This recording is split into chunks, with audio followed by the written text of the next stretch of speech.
All right, so move on to the next segment. We're going to pivot here to the sport of boxing, and I'll be sharing my thoughts on Canelo Alvarez signing a four-fight deal with Turkey Al-Sheikh. So, in the massive term of events that had the boxing community in a whirlwind of what was actually happening or what was Canelo Alvarez going to do next, it broke the news Thursday night that Canelo Alvarez signed a four-fight deal with Turkey Al-Sheikh. This is a deal that will begin May 3rd for Cinco de Mayo weekend that will go all the way to 2026 on this four-fight deal that he has signed with Turkey Al-Sheikh. But my thoughts on the news, I think this is best for business. I mean, Turkey Al-Sheikh, you guys see that boxing is changing. He is the number one promoter right now, or is working towards being the number one promoter right now in the sport of boxing. He's working with several boxers, several top-tier names in the sport, and now you just brought in the biggest cash cow in the United States, that being Canelo Alvarez, to a four-fight deal. So I think that is best for boxing. It's going to be interesting to see Canelo Alvarez pivot to fighting in Saudi Arabia compared to fighting in the States for Cinco de Mayo weekend. That's going to be something to pay attention to. But on this four-fight deal of what we're getting now, Canelo is going to be chasing to be a two-time undisputed champion, fighting Will Skull on Cinco de Mayo weekend. Then he's going to fight Terrence Crawford in September. That big, massive fight is back on the table. So we're going to be seeing that in September. And then it seems like Turkey Al-Sheikh wants Canelo to fight the best of the best on this four-fight deal. There was names mentioned for 2026, such as Dimitri Bivol, and that what could be a highly anticipated rematch of how one-sided that was in 2022. Or we could see Canelo Alvarez move up to the light heavyweight division. So it seems like Turkey Al-Sheikh has some big plans for Canelo. But back to the Jake Paul situation, I think Canelo just played Jake Paul, and I think he used him for leverage to get the best deal possible out of Turkey Al-Sheikh. And Jake Paul got played like a fiddle. He claims he's the next biggest thing in the sport of boxing, but he just got a boxing lesson that some people can be used for leverage, and that's what Canelo Alvarez did. He used Jake Paul and used him in a situation so he could get the best deal possible for Turkey Al-Sheikh. So, at Jake Paul's standpoint, I'll get to that in a few moments, he has to be feeling himself because he thought he locked in a deal with the biggest cash cow in boxing, that being Canelo Alvarez. But Canelo had other plans, and we're going to see how this four-fight deal happens between himself and Turkey Al-Sheikh. We'll see if this is a good relationship between Canelo and Turkey moving forward. But for now, I see that Canelo only has one fight in the States on this four-fight deal, which is pretty interesting because in September, that fight is in the States with Crawford, that being in Vegas, but 3 out of the 4 fights will be taking place in Saudi Arabia. So I want to see how this goes, and it seems like the dates don't align with what normally Canelo Alvarez fights for. The 2 dates that he always fights in the sport of boxing, or that he has been fighting for several years, has been Cinco de Mayo weekend or Mexican Independence weekend, that being in May and September.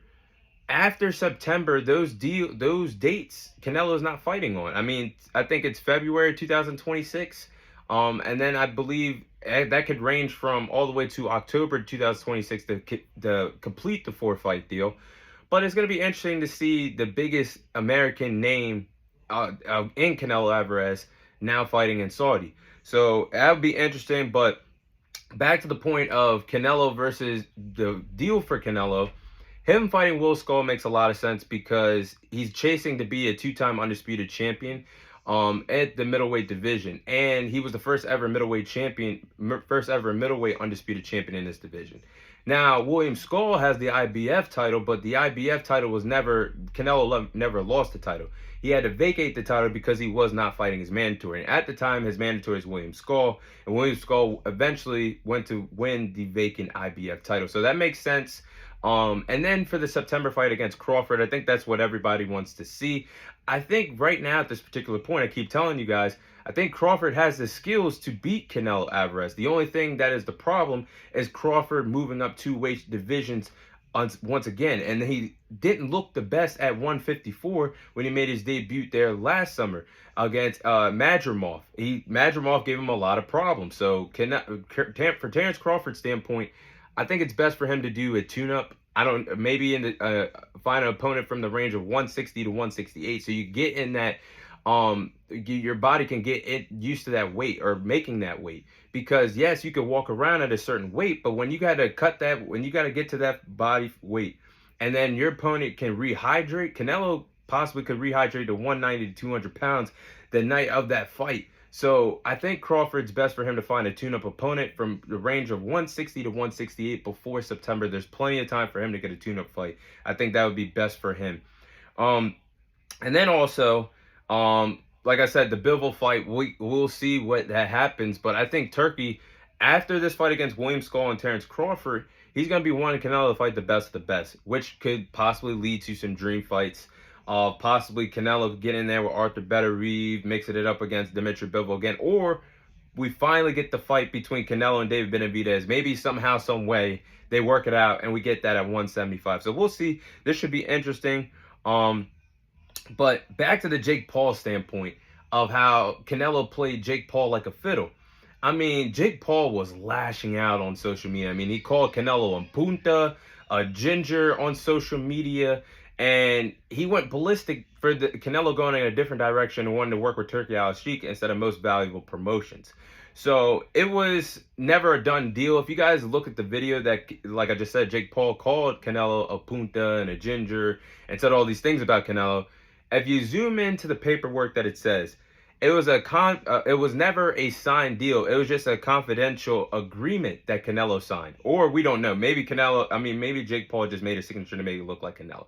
But either way, it never was a guaranteed deal to make it happen. It was just a confidential agreement. So if you guys followed the podcast for years, I've been a fan of Jake Paul, but at this point, he's starting to piss me off in the sport of boxing because as a boxing community, we got to stop giving this YouTuber / social media influencer all this time and attention for the sport of boxing. He is not fighting true competition. And until he does that, I don't think we should be really giving him all this praise and all this attention in the sport. Yes, he's a cash cow. Yes, he brings in the attention, but after what I saw from Jake Paul fighting a Mike Tyson that was handicapped, nearly 60 years of age, Mike Tyson was in there fighting with a damn compression knee brace. I just don't respect what Jake Paul is doing in the sport of boxing anymore. And the fact that you are going after a world-class fighter, one of the greatest of all time, Canelo Alvarez, for an actual 12-round fight. You never fought 12 rounds in your life. And the fact that you are going after Canelo with no really guidance of what really to do with your career, one, and two, never getting in the ring with a former world champion. And Mike Tyson does not count. The man is nearly 60 years of age. So with the experience that Jake Paul had, and then losing to Tommy Fury, does Jake Paul really believe that Canelo Alvarez would do business with him at this particular point of his career? No. Maybe we see that in an exhibition standpoint once Canelo is done, but as of now, that was never going to happen. So for Jake Paul, I think he needs to go back to possibly doing what he does best, fighting guys that are in their 40s, retired, or MMA guys. Or why, if you're so pressed to fight Canelo, why are you not pressed to fight the guy that took your zero from you, that being Tommy Fury in a rematch? I think that's the route that Jake Paul should go at this particular point of his boxing career.